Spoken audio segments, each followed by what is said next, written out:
ഇത് നമ്മളെ ശരിക്കും മകളുടെ ആ ഒരു സ്വർണം എടുത്തതുമായി ബന്ധപ്പെട്ട മാത്രം പ്രശ്നമാണോ അത് അവർ തമ്മിൽ വേറെ എന്തെങ്കിലും ഒരു പ്രശ്നങ്ങളുണ്ടായി? പ്രശ്നവുമില്ല.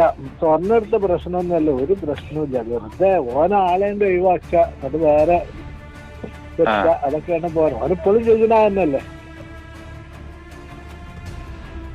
ഇത്രയും കാലം ഇങ്ങനെ നമ്മള് കണ്ടമാനം ഇങ്ങനെ തെരഞ്ഞാണ് എല്ലാ ഭാഗത്തും. പിന്നെ അവസാനം തെരച്ചിൽ ഒഴിവാക്കി കിട്ടുന്നത്. നിങ്ങളുടെ സ്വന്തം ഒക്കെ കുറെ അന്വേഷിക്കണില്ലേ? പോലീസ് ഒന്നും ഇല്ലാതെ തന്നെ പോലീസ് ഉണ്ടായിരുന്നു അന്വേഷിക്കും, പോലീസ് ഉണ്ടായിട്ടൊക്കെ അന്വേഷിച്ചല്ലോ. ഇവർക്ക് ഏതെങ്കിലും രാഷ്ട്രീയ പാർട്ടികളുടെ പിന്തുണ ഉണ്ടോ? അതുണ്ടാവും. രാഷ്ട്രീയ പാർട്ടികളുടെ പിന്തുണ ആരെങ്കിലും ഉണ്ടോ? അത് ഓർക്കോ? ആ ഓർക്കുണ്ട്. ഓർക്ക് കഴിയുന്ന അതിന്റെ ആൾക്കാർ തന്നെ ഉള്ളത്. ആരുടെ മുഴുവൻ പോലെ ആൾക്കാർ തന്നെ ഉള്ളത്. ഏത് രാഷ്ട്രീയ പാർട്ടിയാ? അസ്സലാമു അലൈക്കും. Welcome back to Visal media. ഞാൻ ഫക്രുദ്ദീൻ പന്താവൂർ. അരീക്കോട് സ്വന്തം ഭാര്യയെയും രണ്ട് ചെറിയ പിഞ്ചു കുഞ്ഞുങ്ങളെയും അതിക്രൂരമായിട്ട് കൊലപ്പെടുത്തിയിട്ട് 13 വർഷങ്ങൾക്ക് ശേഷം അറസ്റ്റിലായ ഒരു മുഹമ്മദ് ഷെരീഫിനെ കുറിച്ച് ഒരു വാർത്ത പറഞ്ഞതല്ലോ. ഞാൻ ആ കൊല്ലപ്പെട്ട സാബിറ എന്ന് പേരുള്ള ആ ഒരു യുവതിയുടെ ഉപ്പാക്ക് വിളിച്ചു.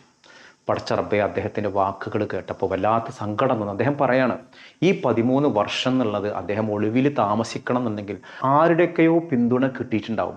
പലരുമായിട്ടും ഇവിടെ കണക്ട് ചെയ്തിട്ടുണ്ട്. അല്ലാതെ സ്വന്തം നിലയ്ക്ക് ഒരാളുമായിട്ടും കണക്റ്റ് ഇല്ലാതെ ഇങ്ങനെ നിൽക്കാൻ പറ്റില്ല. ഞാൻ അദ്ദേഹത്തോട് ചോദിച്ചു, നിങ്ങളുടെ മകളോട് അദ്ദേഹത്തിന് വേറെ എന്തെങ്കിലും പണക്കുണ്ടായിരുന്നോ? അപ്പം ആ മനുഷ്യൻ പറയാണ്, ഒരു പിണക്കവും ഉണ്ടായിരുന്നില്ല. എന്തെങ്കിലും പ്രശ്നങ്ങൾ ഉണ്ടെങ്കിൽ മകൾ പറയുമായിരുന്നില്ലേ. ഒരു പ്രശ്നം സ്വന്തം ഭർത്താവിനെ കുറിച്ചിട്ട് ആ സാബിറ പറഞ്ഞിട്ടില്ല. അയാൾക്ക് വേറെ പെണ്ണ് കെട്ടണം. ആ പെണ്ണ് കെട്ടാനുള്ള റീസൺ 50 പവൻ്റെ സ്വർണ്ണാഭരണങ്ങൾ എടുത്തിരുന്നത് ചോദ്യം ചെയ്തു. അതിനാണ് ഈ മനുഷ്യനെ ക്രൂരമായിട്ട് എൻ്റെ മകളെ കൊലപ്പെടുത്തിയത്. ഞാൻ അദ്ദേഹമായിട്ട് സംസാരിച്ച പ്രധാനപ്പെട്ട ഭാഗങ്ങളൊന്ന് കേൾക്കും. ഇപ്പൊ നിങ്ങളിപ്പോ ഈ ഒരു വിഷയത്തിൽ ഇപ്പൊ ഇയാളെ പിടികൂടിയപ്പോൾ എന്താണ് നിങ്ങളുടെ ഒരു പ്രതികരണം? കാരണം ഇത്രയും വർഷങ്ങളായിട്ട് നിങ്ങൾ പ്രാർത്ഥനയോടുകൂടി കാത്തിരിക്കായിരുന്നല്ലോ. പ്രതികരണം നല്ലത് തന്നെയല്ലേ. നമുക്ക് ബുദ്ധന്റെയാണല്ലോ, ബുദ്ധാന്നല്ല ഇപ്പൊ നമ്മൾ ഇതുവരെ അധ്വാനിച്ചിരുന്നത്. നിങ്ങളിങ്ങനെ പ്രതീക്ഷിച്ചിരുന്നോ ഇയാളെ കിട്ടുന്നുള്ളത്? ഇയാളെ കിട്ടും എന്നുള്ളൊരു പ്രതീക്ഷ നമുക്ക് ഏതായാലും ഉണ്ട്. ഇവിടെ കിട്ടിയില്ലെങ്കിലും വേറൊരു സ്ഥലത്ത് ഏതായാലും കിട്ടുന്നല്ലേ. പടച്ചവന്റെ കോടതിയിൽ എന്തായാലും കിട്ടുമല്ലോ. അവിടെ ഏതായാലും കിട്ടുന്നുള്ള ഒരു പ്രതീക്ഷ ഏതായാലും. ഇവരിത് എങ്ങനെയാണ് ഇത്ര ഇയാള് മറ്റേ ഒളിച്ചുമാറി നിൽക്കാൻ ഒരു സാഹചര്യം ഉണ്ടായത്? ഇതിന് പോലീസുകാർ പറഞ്ഞോ? പോലീസുകാർ എന്തേലും പറഞ്ഞോ ഇയാൾക്ക് ഇങ്ങനെ ഇത്രയും കാലം? കാണാൻ നിങ്ങൾ പോയിട്ട് കണ്ടിട്ട് നിങ്ങൾ ഇയാളെ നേരിൽ കണ്ടോ മുഹമ്മദ് ഷെരീഫിനെ? അവന്റെ കാറിന്റെ ആവശ്യമില്ലല്ലോ. ഇത് ശരിക്കും മകളുടെ ആ ഒരു സ്വർണം എടുത്തതുമായി ബന്ധപ്പെട്ട മാത്രം പ്രശ്നമാണോ അത് അവർ തമ്മിൽ വേറെ എന്തെങ്കിലും ഒരു പ്രശ്നവുമില്ല. സ്വർണ്ണം എടുത്ത പ്രശ്നമൊന്നുമല്ല, ഒരു പ്രശ്നവുമില്ല. വെറുതെ ആളേണ്ട് ഒഴിവാക്കുക, അത് വേറെ വെക്കുക, അതൊക്കെയാണ് പോരാ. ഓനിപ്പോഴും ചോദിക്കണ തന്നെയല്ലേ. അതെ അതെ അതെ. അല്ല, നിങ്ങളെ മകളായിട്ട് അതിന് മുൻപ് എന്തെങ്കിലും സ്വരച്ചേർച്ചില്ലായ്മയോ പ്രശ്നം? ഇല്ല ഇല്ല ഇല്ല ഇല്ല, അങ്ങനൊന്നും ഉണ്ടായിരുന്നില്ല അല്ലേ? മകളെന്തേലും പറഞ്ഞിരുന്നോ ആ കാലത്ത് എന്തെങ്കിലും ഇങ്ങനെ? ഇല്ല ഇല്ല ഇല്ല, ഒരു പ്രശ്നവുമില്ല. അല്ലെങ്കിൽ ഇപ്പൊ നമ്മൾ അങ്ങനെ വിടൂലല്ലോ. എന്തെങ്കിലും ഒരു പ്രശ്നം ഉണ്ടെങ്കിൽ നമ്മൾ വിടൂലല്ലോ. ഇവനെന്താ ഭയങ്കര മതഭക്തനായിരുന്നു, ഭയങ്കര നിസ്കാരം നോമ്പൊക്കെ ഉണ്ടായിരുന്ന ആളാ? ഈ കള്ളന്മാര് ഇതും അങ്ങനെ തന്നെ ഉണ്ടാവുക. വലിയ ചിട്ടയിലേ ഉണ്ടാവുള്ളൂ. അതെ അതെ, ആൾക്കാരുടെ മുന്നിലൊക്കെ ഭയങ്കര മാന്യനായിരുന്നു.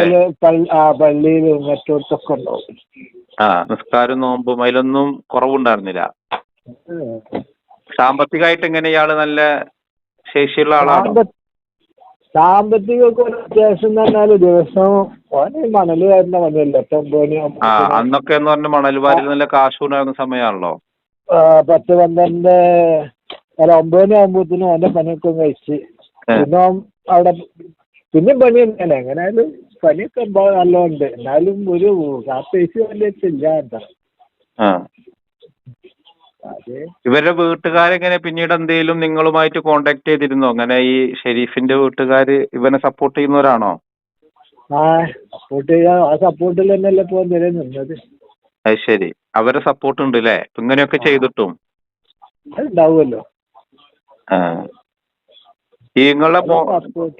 ഓൾക്കറിയാലോ എവിടെ ഉണ്ട്, എങ്ങനൊക്കെ ഉണ്ട്, എങ്ങനൊക്കെ ജീവിച്ചിരുന്നത് ഓൾക്കൊക്കെ അറിയാം. അത് ശരി, വീട്ടുകാരായിട്ട് ബന്ധം ഉണ്ടാക്കുന്ന നിങ്ങൾ പറഞ്ഞത്? ഉണ്ട്, ഇല്ലാക്കൂലല്ലോ. അത് ശരി. ഇതിന് ശേഷം എന്തെങ്കിലും വീട്ടുകാരെന്തെങ്കിലും പ്രതികരിച്ചോ? അവരുടെ വീട്ടുകാർ വരെ പിടിച്ചതിന്റെ ശേഷം? നമുക്ക് വലിയ ഒരു ബന്ധമില്ലല്ലോ. ആ, ഈ വിഷയം ഉണ്ടാവണത് വരെ വേറെ ബന്ധങ്ങൾക്ക് പ്രശ്നങ്ങളൊന്നും ഉണ്ടാകുന്നില്ലല്ലോ, നല്ല സ്നേഹത്തിലായിട്ടില്ലേ? ഒരു പ്രശ്നമില്ല. ആ, നിങ്ങളെ വൈഫ് മരിച്ചിട്ട് ഇപ്പൊ എത്രയായി? ഇവരെ ഉമ്മ, സാബിറയുടെ ഉമ്മ? 4 വർഷമായില്ലേ? 5-ാമത്തെ. ആ, എന്തായാലും നിങ്ങൾ അയാളൊന്നും കാണാൻ പോണുണ്ടോ? ഇങ്ങനെ ഇത്രയും ചെയ്ത ഒരാള്, ഓന്റെ മുഖം കാണണമെന്ന് ആഗ്രഹമില്ല? കാണേണ്ട ആവശ്യമില്ല. എന്തായാലും നിങ്ങളെ പ്രാർത്ഥന പടച്ചോൻ കേട്ടു. കാരണം ഞാനൊക്കെ അത് ഇങ്ങനെ വാർത്തകളിലൊക്കെ കാണുമ്പോഴേ അവനൊന്ന് കിട്ടണം. ഇത്രയും കാലം ഇങ്ങനെ നമ്മള് കണ്ടമാനം ഇങ്ങനെ തെരഞ്ഞാണ് എല്ലാ ഭാഗത്തും. പിന്നെ അവസാനം തെരച്ചിൽ ഒഴിവാക്കി കിട്ടുന്നതാ. ആ, നിങ്ങളുടെ സ്വന്തം ഒക്കെ കുറെ അന്വേഷിക്കണില്ലേ? പോലീസ് ഒന്നും ഇല്ലാതെ തന്നെ? പോലീസ് ഉണ്ടായിരുന്നു അന്വേഷിച്ചു. പോലീസ് ഉണ്ടായിട്ടൊക്കെ അന്വേഷിച്ചു. ഇല്ലാതെ ഞങ്ങളെല്ലാവർക്കും അന്വേഷിച്ചു. ആ, ഉണ്ടാക്കിയില്ല. ആ, നിങ്ങളുടെ മറ്റേ കുടുംബക്കാരൊക്കെ നിങ്ങളെ സഹായിച്ചിരുന്നു അങ്ങനെ അന്വേഷിക്കാൻ വേണ്ടിട്ടൊക്കെ? അന്വേഷിച്ചാൽ നമ്മളെ വരുന്ന ആളും പാടുണ്ടായിരുന്നു. ഓലിപ്പോഴും ഉണ്ടില്ല. ഇപ്പൊ ഞങ്ങൾ ഇന്നലെ മഞ്ചേരി മാത്രം പോയിരുന്നു. മഞ്ചേരി പോയി പോലീസ് ഉണ്ടായിരുന്നു. ഇയാളിപ്പോ ഏത് ജയിലിലാ ഇപ്പൊ ഉള്ളത്? മഞ്ചേരി സബ് ജില്ലാ ജയിലിലാണോ? മഞ്ചേരിയാണ് ഉള്ളത്. ഇനി ഇയാൾക്കൊരു ജാമ്യം കിട്ടുന്ന ഒരു സാഹചര്യം ഉണ്ടാവുമോ? ഉണ്ടാവില്ല വിചാരിച്ചിരുന്നില്ല. അറിയില്ല. ഇപ്പം ഇവിടുന്ന് അല്ലെങ്കിലും കിട്ടിയില്ലല്ലോ. എന്നിട്ട് ഹൈക്കോടതി പോയിട്ട് വാങ്ങിയതാണ് അത് അന്നല്ലേ? ആ, അന്ന് ഇവനക്ക് ഹൈക്കോടതിയിൽ പോയിട്ട് ജാമ്യം കിട്ടാൻ എന്താ കാരണം? കിട്ടാനെന്താ അത് ശരിക്കുള്ള ഒരു ഇത് നമുക്ക് കിട്ടിയിട്ട് തന്നെയല്ലേ. ജാമ്യം എടുത്തത് തന്നെ നമ്മൾ അറിഞ്ഞിട്ടില്ല. ആ, ഇവനക്ക് ഏതെങ്കിലും രാഷ്ട്രീയ പാർട്ടികളെ പിന്തുണ ഉണ്ടോ? ആ, അതുണ്ടോ. രാഷ്ട്രീയ പാർട്ടികളുടെ പിന്തുണ ആരെങ്കിലും ഉണ്ടോ? ആ, അത് ഓർക്കോ? ആ, ഓർക്കുണ്ട്. ഓർക്ക് അതിന്റെ ആൾക്കാർ തന്നെ ഉള്ളത്. ആരുടെ? മുഴുവൻ പോലെ ആൾക്കാർ തന്നെ ഉള്ളത്. ഏത് രാഷ്ട്രീയ പാർട്ടിയാ? ഓന് എല്ലാവരും അവർക്ക് സപ്പോർട്ടിങ് ഉണ്ടാവും. അനുകൂലാണല്ലേ? അവരിപ്പോഴും അവകാശപ്പെടുന്നത് അവൻ ചെയ്തതല്ലാന്നാണോ? അത് ഓൽക്ക് അറിയില്ല. ഓല് ഇതല്ലാതെ വേറെ ആ സമയത്ത് ആര് ചെയ്യാനാ?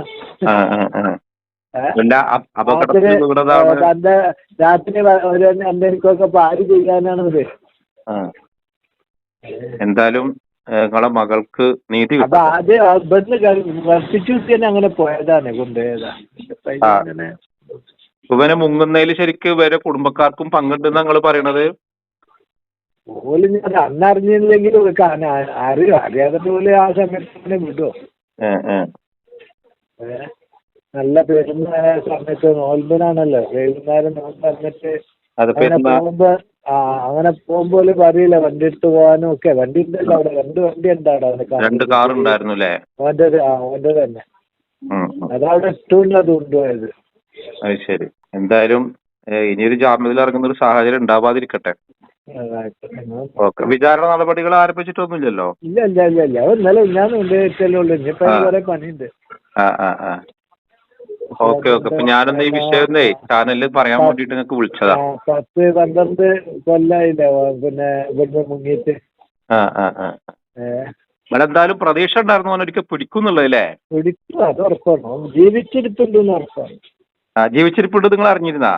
അതുണ്ട്, അത് ഉറപ്പ് തന്നെയാണ്. അത് നമ്മളെല്ലാരോടും പറയുന്നുണ്ട്, എല്ലാ ഉദ്യോഗസ്ഥന്മാരോടും. ഓന് ജീവിച്ചിരിപ്പുണ്ട്, ഓന്റെ പേരെയായിട്ട് ഓന് ബന്ധമുണ്ട്.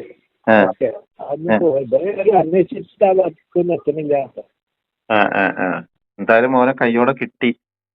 അപ്പൊ അന്വേഷിച്ചിട്ട് ഇതിപ്പോ തന്നെ അന്വേഷിച്ചു പോയി കിട്ടിയല്ലോ. എന്നാലും ഏതായാലും നമ്മളൊരു ജീവിതം എത്തിപ്പെട്ടതാന്ന് വിചാരിച്ചാൽ.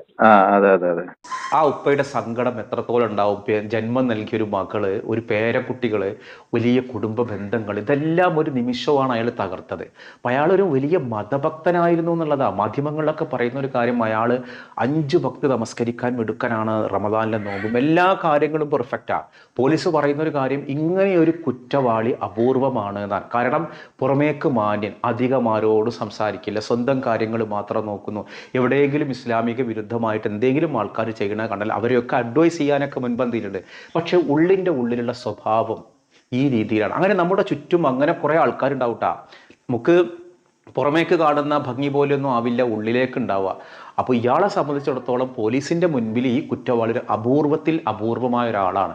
ഇനി അയാൾക്ക് ജാമ്യം കിട്ടരുത്. അയാൾക്ക് മുൻപ് ജാമ്യത്തിൽ ഇറക്കാൻ വേണ്ടി ചില രാഷ്ട്രീയ പാർട്ടികളും കുടുംബം പിന്നെ സ്വന്തം മക്കൾ എന്ത് ചെയ്താലും അവരെ സംരക്ഷിക്കുന്ന രീതിയിൽ തന്നെയാണ് എല്ലാ മാതാപിതാക്കളും വീട്ടുകാരും ഉണ്ടാവുക.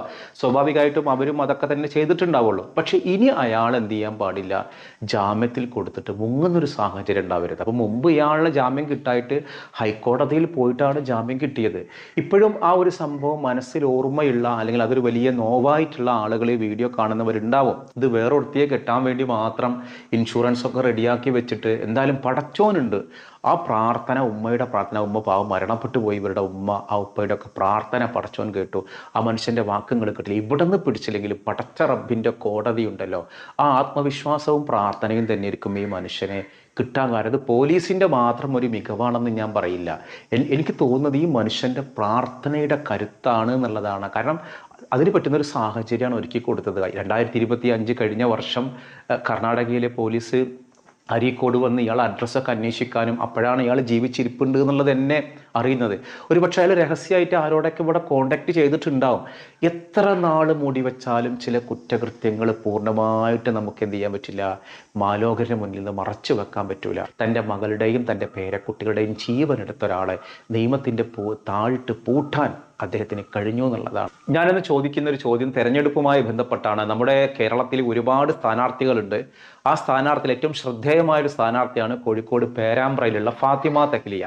ഈ ഫാത്തിമ തെഹ്ലിയയുടെ ജയം എത്രത്തോളം നിങ്ങൾക്ക് ഉറപ്പിക്കാൻ പറ്റും? ജയസാധ്യത ഉണ്ടോ? അതാണ് ചോദ്യം. കാരണം വളരെ വലിയ പ്രാധാന്യം നിറഞ്ഞൊരു തെരഞ്ഞെടുപ്പാണ് ഈ ഒരു ഫാത്തിമ തെഹ്ലിയയുടെ. അത് ഒരുപാട് എതിർപ്പുകളുണ്ടായി, ഒരുപാട് ആരോപണങ്ങളുണ്ടായി, പല രീതിയിലും അവരെ തളർത്താൻ നോക്കി. ഞാൻ മാനസികമായിട്ട് ആഗ്രഹിക്കുന്നു ഫാത്തിമ തെഹ്ലിയ ജയിക്കണം എന്നുള്ളത്. പക്ഷേ അവർ പൂർണ്ണമായിട്ട് ജയിക്കുമെന്ന് എനിക്ക് ഉറപ്പൊന്നും പറയാൻ പറ്റില്ല. ഒരു 75% സാധ്യത ഉണ്ട് ഫാത്തിമ തെഹ്ലിയ ജയിക്കുക എന്നുള്ളതാണ് എൻ്റെ അഭിപ്രായം.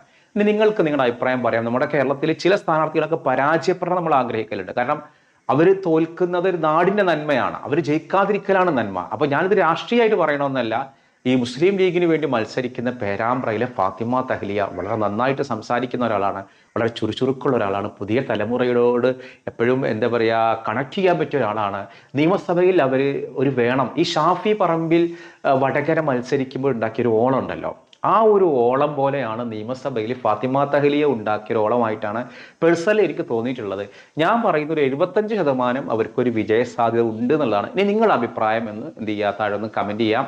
മറ്റൊരു ദിവസം മറ്റൊരു വീഡിയോയുമായി വീണ്ടും കാണാം.